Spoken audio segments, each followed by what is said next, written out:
As part of the process of becoming self-aware, we come to recognize the continuity of consciousness.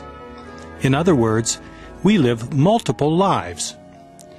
Cayce tells us that the little book that is sweet in the mouth and bitter in the belly is the book of life, or book of remembrance, that contains the story of our past lives as well as our present incarnation.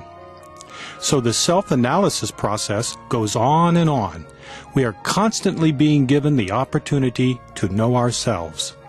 This is part of the initiation, the purification of mental and emotional patterns that we carry over from one existence to another. In chapter 11, the mighty angel that gave John the book tells him that 2 witnesses will be given the power to prophesy and testify. They will be killed, and after 3 days will be raised up and ascend into heaven.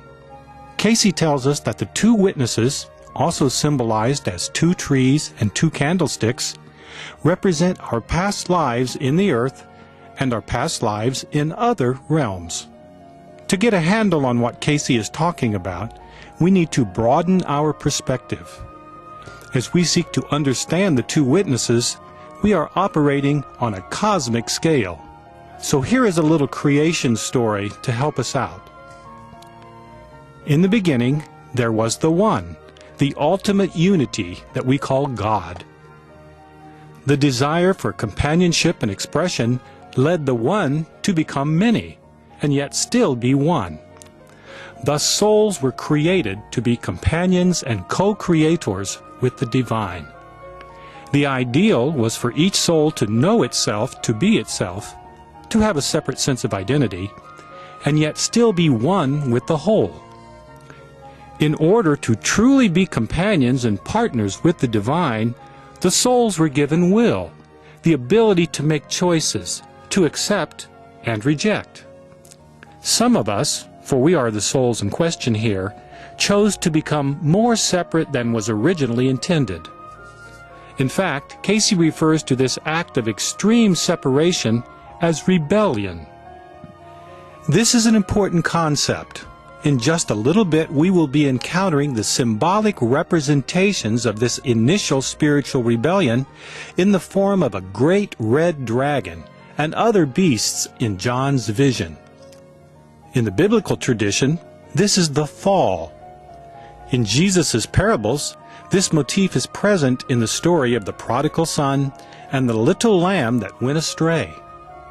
In one reading, Cayce says that the souls flew from their source to try out their wings for their doing or undoing. So you could regard this going forth as either a fall from grace or a great adventure of the soul, depending on how you choose to look at it. After the rebellion, some souls ventured out of the realm of spirit into the material cosmos, visiting various galaxies and solar systems in the present physical universe. Some of us ended up in our local solar system. We explored the various planets, including Earth.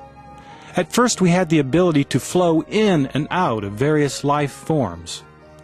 Apparently the sensuality of being in a flesh body was just too much of an attraction, and we lost the ability to move freely in and out of these forms. We got stuck in flesh, so to speak. This is where the 4 beasts of the flesh come in. Remember the 4 beasts back in chapter 4?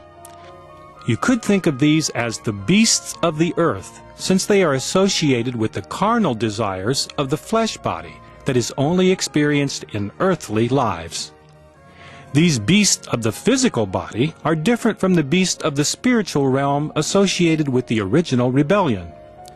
With regard to the 2 witnesses, these prophets can testify to this whole process, including the gritty details of what we have done in our past lives on earth and these other heavenly realms. The past earthly lives are what we call reincarnation. I think almost everyone has a general sense of what this means. The past lives on other planets is more of a challenge to grasp.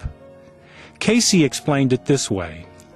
Reality consists of many dimensions, not just the 3 that we recognize in our common experience.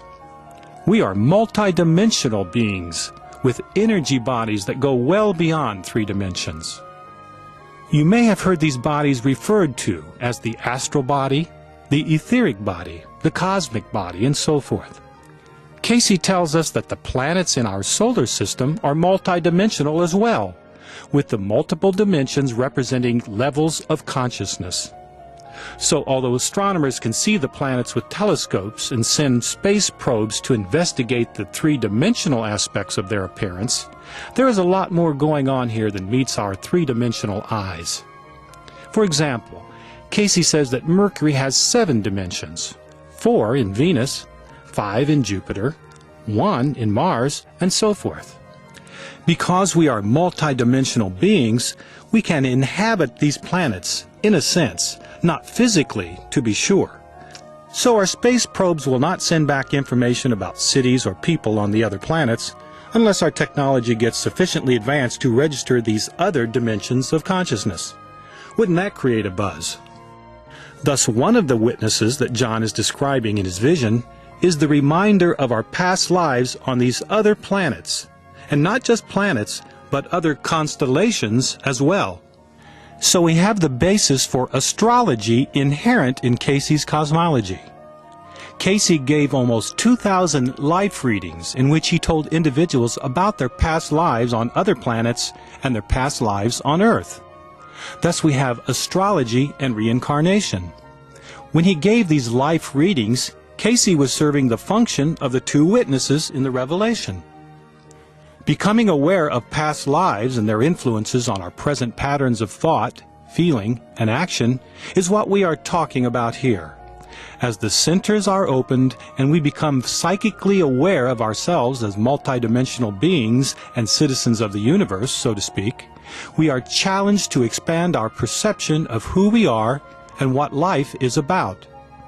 This may be too much for us to accept, and so we kill the messenger because we can't accept the message. This is the meaning of the 2 witnesses. But the witnesses will not stay dead, and we cannot ignore the greater context of our existence forever either. We are souls making our way through eternity, finding our way back to the source. This is the ultimate message of the 2 witnesses. I apologize for the oversimplification of Cayce's cosmology, but we had to start somewhere. Those interested in a more comprehensive treatment of this subject may find the series of videos on Edgar Cayce's cosmology helpful.